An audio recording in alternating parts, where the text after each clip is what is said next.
इस तरीके से देवताओं ने भगवान की पावन स्तुति करी। भगवान ने हिरण्याक्ष का उद्धार किया।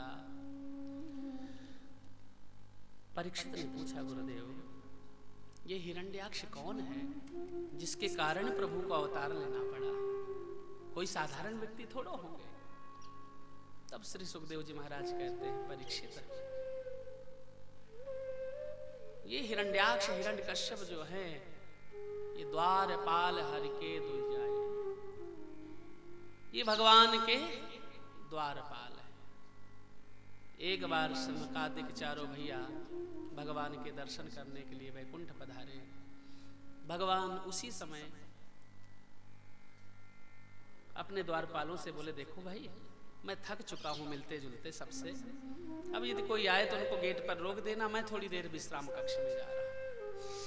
ऐसा मेरे नारायण ने अपने द्वारपालों से कहा। प्रभु का अंदर जाना हुआ, तभी चारों भैया सनक सनंदन सनातन चारों भाई वैकुंठ के मुख्य द्वार पर पधारे। जैसे जाने लगे तो द्वारपालों ने रास्ता रोक दिया। कहां जाते हो महाराज? आपके चरणों में विनम्र निवेदन है कि हमारे मुखिया, हमारे मालिक, हमारे स्वामी जो हैं अभी अभी विश्राम कक्ष में गए। उन्होंने कहा कि जो भी आए उनको थोड़ी देर के लिए बिठा लेना द्वार पर। सनत कुमारों को उसी समय क्रोध आ गया कि आज प्रभु के दर्शन के लिए हमको रोक रहे हो। अरे संत तो निरंतर प्रभु का दर्शन करता है। क्रोध आ गया। प्रभु आप क्रोध करिए, कुछ भी करिए, लेकिन मैं तुम्हें जाने नहीं दूंगा, आपको मैं अंदर नहीं जाने दूंगा, क्योंकि मेरे स्वामी की आज्ञा है। तो एसाम भ्रूभंग मात्रेणो द्वारपालो हरे पुरा भूवौ निपिततौ सद्यो यद कृपातः पुरम गतौ। देखो मैं आपको जाने नहीं दूंगा। उसी समय सनत कुमारों को क्रोध आया। एसाम भ्रूभंग मात्रेणो द्वारपाले हरेपुरा। उन्हीं पार्षदों को, भगवान के पार्षदों को श्राप दे दिया। ए तौ तौ पार्षदो मह्यम जयो विजय एव च। वो दोनों पार्षद, एक का नाम था जय, दूसरे का नाम था विजय। दोनों पार्षदों को आज सनत कुमारों ने श्राप दे दिया, जाओ शिष्ट दरबार में रहते हो, परमात्मा के द्वार पर रहते हो, संतों से कैसी भाषा का प्रयोग किया जाता है ये आपको पता नहीं। तुमने आज मुझे प्रभु से मिलने के लिए रोका, इसलिए हम श्राप देते, जाओ तुम निशाचर बन जाओ। श्राप दे दिया भगवान के पार्षदों को। जैसे भगवान के पार्षदों को श्राप मिला तो प्रभु का हृदय हिल गया और शयन कक्ष से दौड़े दौड़े आए। द्वार पर ही, द्वारपालों के मध्य में ही सनत कुमारों से प्रभु मिले। देखिए ये क्रोध का प्रभाव। जिन्होंने जीवन पर्यंत साधना करी लेकिन छोटी सी बात में क्रोध आ गया। यदि क्रोध जीवन में आता है, शरीर में आता है, तो सबसे पहले क्रोधादि भवति सम्मोह। सबसे पहले ये क्रोध बुद्धि को ही नष्ट कर देता है, विवेक नष्ट करता है। और जब व्यक्ति विवेकहीन हो जाता है तो वो इस बात को भूल जाता है कि क्या सही कर रहा हूं, क्या गलत कर रहा हूं। भगवान के पार्षद जब नहीं जाने दिए, भगवान द्वार पर आए और सनत कुमारों ने क्रोध किया, इसलिए आज प्रभु आंगन में नहीं मिले, अपने कक्ष में नहीं मिले, द्वार पर मिलने आए। आइए ऋषियों, इन बालकों से अपराध हुआ, क्षमा कर दो आप इनको। तब सनत कुमारों ने कहा, जाओ प्रभु, यदि आप कहते हैं तो जाओ, हम इनको आशीर्वाद देते हैं, बनेंगे तो प्रेत यानी राक्षस योनि में, लेकिन एक बार नहीं, दो बार नहीं, 3 बार राक्षस योनि में जाएंगे। तो प्रभु भी मुस्कुरा करके बोले कि यदि मेरे पार्षदों को श्राप मिला है तो मैं भी संकल्प लेता हूं कि इन पार्षदों की कोई गलती नहीं थी, इसलिए मैं भी जितने बार ये राक्षस बनेंगे उतने बार मैं अवतार लेकर के उनका उद्धार करने जाऊंगा। इसलिए मेरे प्रभु हिरण्याक्ष बन करके आज अपने पार्षदों का उद्धार करने आए। प्रथम योनि में देखिए ये हिरण्याक्ष और हिरण्यकश्यप बने, दूसरे में रावण और कुंभकर्ण बने, तीसरे में शिशुपाल और दंतवक्त बने। 3 योनियों में राक्षस जीवन मिला, तीनों बार प्रभु प्रकट होकर के उद्धार करने पधारे। इस प्रकार से सृष्टि का विस्तार ब्रह्मा जी ने किया। बोलो वृंदावन बिहारी लाल।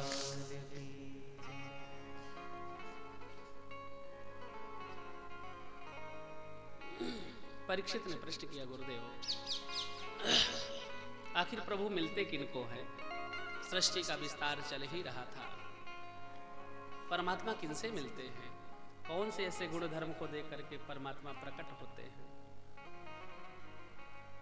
श्री सुखदेव जी ने कहा कि मेरे गोविंद, मेरे परमात्मा तो केवल भक्ति का नाता जानते हैं, समर्पण का नाता जानते हैं। जिनके जीवन में भक्ति है, जिनके जीवन में समर्पण है, जिनके जीवन में त्याग है, मेरे गोविंद उनसे मिल जाते हैं।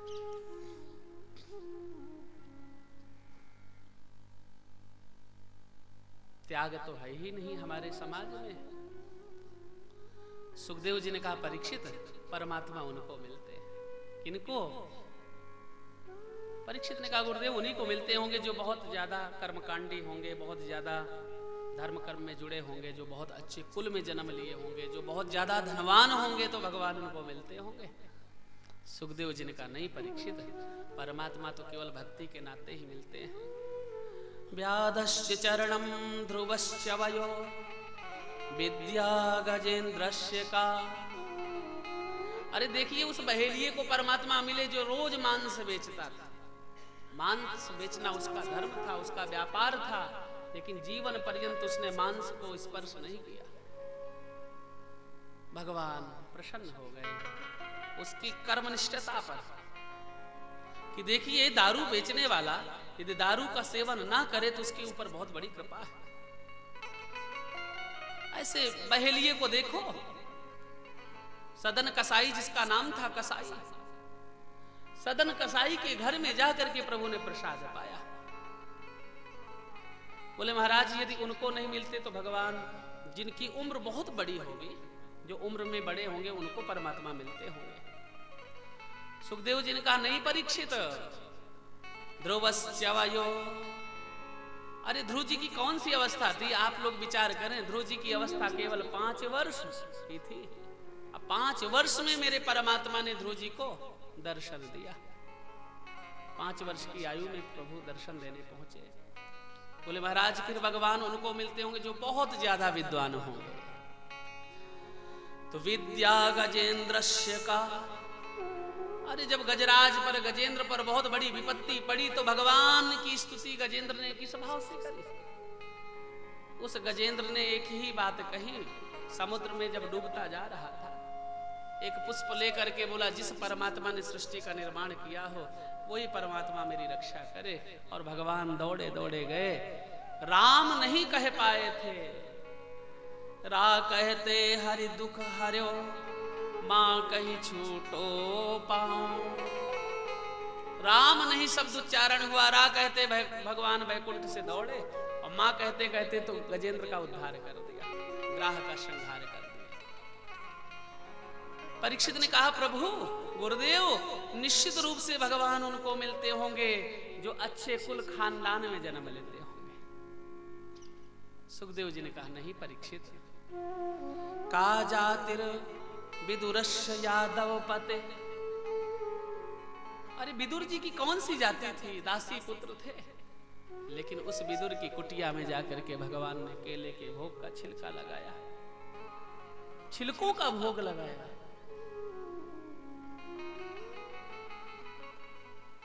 प्रभु फिर कैसे? गुरुदेव फिर परमात्मा किनको मिलते हैं? किम जातिर् विदुरस्य यादव पते रुग्रस्य किम पौरुषम। जो बहुत ज्यादा ताकतवर होते हैं उनसे भगवान मिलते होंगे। बोले नहीं, परमात्मा पौरुष से नहीं मिलता, भगवान कृपा से मिलते हैं। परमात्मा साधन से नहीं मिलता। साधन से तो आपके पास, आप लोग घर में मंदिर बना सकते हो, साधन के माध्यम से आप सोने की प्रतिमा को घर में विराजमान कर सकते हो, साधन से आप एक पुजारी ब्राह्मण भी रख सकते हो, लेकिन गारंटी नहीं कि भगवान मिल ही जाए। किम पौरुषम, पौरुष परमात्मा थोड़ा मिलने वाले। परीक्षित ने कहा प्रभु कुब्जाया, फिर भगवान उनको मिलते होंगे जो बहुत ज्यादा सुंदर होंगे, जो बहुत ब्यूटीफुल होंगे, सुंदर होंगे। भगवान कहते मैं बाहर के रूप को देखता ही नहीं, दुनिया का स्वभाव है सुंदरता को देखना, भगवान कहते मैं उसके आचरण को देखता हूं। जिसके चरण अच्छे, जिसके आचरण अच्छे, वही मेरे चरणों तक आ सकता है। जिसका आचरण अच्छा वो भगवान के चरणों तक जा सकता है। सुखदेव जी ने कहा परीक्षित कुब्जाया किम तत्र रूप अधिकम। अरे उस कुब्जा को देखो बेचारी, जो कंस की दासी थी, 3 जगह से टेढ़ी थी, हाथ में लठिया का सहारा लेकर के रोज महाराज कंस को चंदन लगाने जाती। और ऐसी कुरूपवान नारी को भगवान ने पीछे से देखा और कुब्जा पर कृपा करी, कुब्जा का उद्धार किया, कुब्जा को सीधा किया। परीक्षित, यदि तुम्हारे मन में ऐसा भाव हो कि धनवान को भगवान मिलते होंगे, तो धनवानों की भी बात नहीं है। किम तत् सुदामनो धन। सुदामा जी कौन धनवान थे? सुदामा जी के जीवन में एक समय का भोजन होता तो रात्रि का कोई ठिकाना नहीं था। लेकिन परमात्मा देखो, सोने के सिंहासन पर मित्र सुदामा को बिठा करके चरणों की सेवा करते हैं। परीक्षित ने कहा प्रभु फिर किसको भगवान मिलते हैं, आखिर आप बताइए ना। तब श्री सुखदेव जी कहते हैं परीक्षित भक्त्या तुष्यति केवलम परमया भक्ति प्रियो माधव। भक्ति प्रियो माधव, भक्ति प्रियो माधव। भगवान उन्हीं को मिलते हैं जिनका हृदय निर्मल है, जिनका हृदय पवित्र है। रात दिन तुम भजन गाओ, लेकिन मीरा जैसा भाव थोड़ो बनने वाला है। परमात्मा किसको मिलते हैं? परमात्मा उसी को मिलते हैं जिसके अंदर भक्ति विराजमान है। परीक्षित ने पृष्ठ किया गुरुदेव, ये विदुर जी कौन है जिनको अभी अभी आपने कहा कि यादव पते, ये यदुपति दासी पुत्र आपने कहा, ये विदुर कौन है और किस कारण से भगवान जाकर के भोग लगाए विदुर के घर पर? ऐसी कौन सी घटना घटी?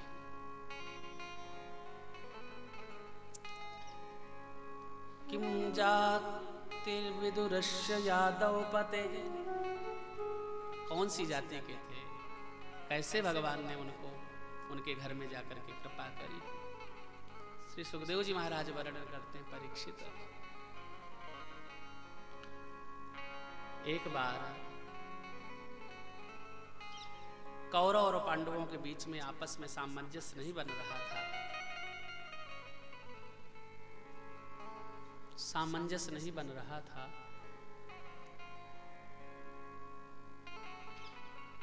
तो पांडवों ने कन्हैया को बुला करके कहा, हे केशव, हम युद्ध नहीं करना चाहते हैं, आप हमारी तरफ से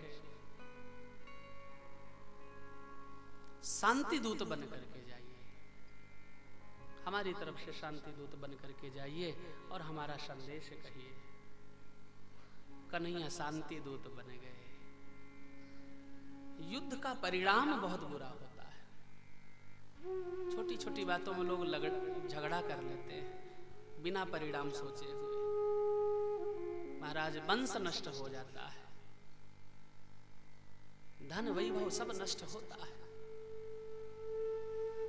कौरवों के मध्य में ऐसा, कौरवों को लग रहा था कि हम पांडवों से युद्ध करेंगे, एक भी गांव नहीं दान में देंगे हम। पांडव प्रभु के अनन्य, पांडव सोचते हैं कि युद्ध टल जाए। आज जगत के स्वामी शांति दूत बन करके आए, जैसे शांति दूत बन करके हस्तिनापुर पधारे तो हस्तिनापुर में ही कौरवों की सभा के मंत्री पद पर विराजमान श्री विदुर जी जब एक बार समझा रहे थे अपने महाराज धृतराष्ट्र को कि देखो